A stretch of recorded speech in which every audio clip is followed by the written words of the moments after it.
Mayroon akong kinasa dito. Bulaklak ng kawayan po yan. At ito naman yung parang buhok. Tiw-tiw na halamang gumagalaw po. Ito naman, ito yung sinukuan na baging itim. Ito naman ang tinatawag na yangya. Sa itaas po, isang sinag araw na lumusot o tumagos sa kahoy na malaki. At ito naman yung kulay itim. Yan po ang ugat ng kahoy na tinatawag na tagulilong. Maganda po itong bisa at tested na rin ng kumuha sa akin sa pagdating ng pampaswerte sa hanap buhay, trabaho man, career o negosyo. Magaan po ang pagpasok ng swerte. May dala po itong pampalubag loob, panghalina at pangakit. At kaya ka rin po dipinsahan sa mga anumang uri ng mga mahikang kadiliman, kagaya sa kulam, barang, inggit man o sumpa, mga palipad hangin. Ito rin ay may proteksyon sa mga masasamang elemento, espiritu, lamang lupa at mga engkanto.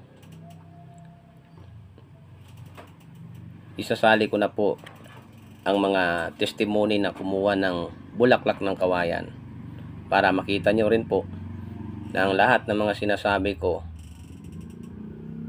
ay totoo at may mga testimony. Hello po, good day sa lahat. Ako po si Marlon, isang welder na Australia. Isa po ako sa nagpapatunay na ang bulaklak ng kawayan ay may taglay na pampaswerte. Isa po ako sa nabahagian ni Brother Leo ng Langisan na may bulaklak ng kawayan. Simula nung itangan ko ang sacramental tools na iyon ay gumaan ang aking pamumuhay, sunod-sunod na ang swerte. Dati kahit gaano pa kalaki ang aking sinasahod ay hindi pa rin ako makakaipon. May mga problema na dumarating, mga gastusin, kung ano-ano lang, parang mabigat ang aking mga dinadala. Pero simula nung itangan ko ang kagamitan na iyon, yung bulaklak ng kawayan, ay gumaan ang lahat, sunod-sunod ng swerte. At ngayon po ay nakuha ko ng aking pamilya at kasalukuyan na kaming naninirahan dito sa Australia. Ang masasabi ko lang sa bulaklak ng kawayan ay isa sa napaka-epektibong pampaswerte, lalo na samahan mo ng dasal sa Panginoong Yahuwah, makataas-taasa, makapangyarihan sa lahat. Lahat ng mga pangarap mo ay matutupad. Good afternoon po sa lahat. Ako po si Kenny Pasyol po. Isa po akong seaman.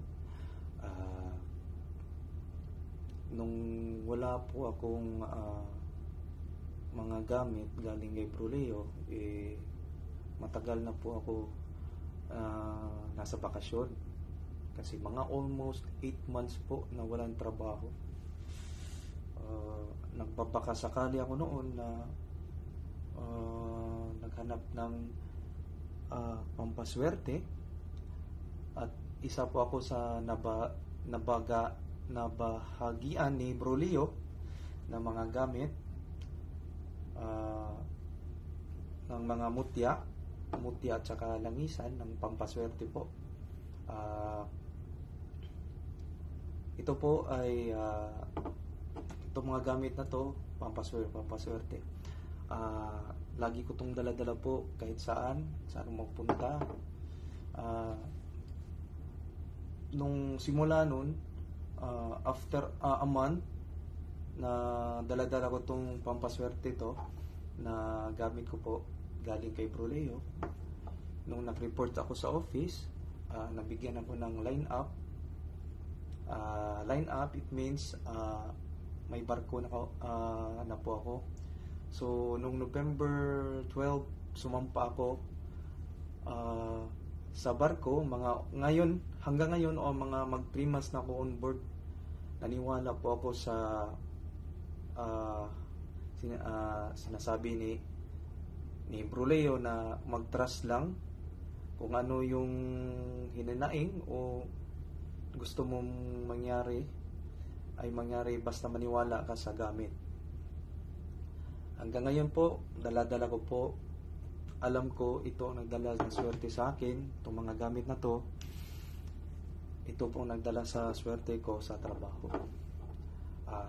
Sana sa katulad ko na fully na naniniwala sa gamit ni Bro Leo na mga mutya at saka langisan all round, sana marami ka pang matutulungan bro, na katulad ko at saka mga ibang tao na naghanap din na ng swerte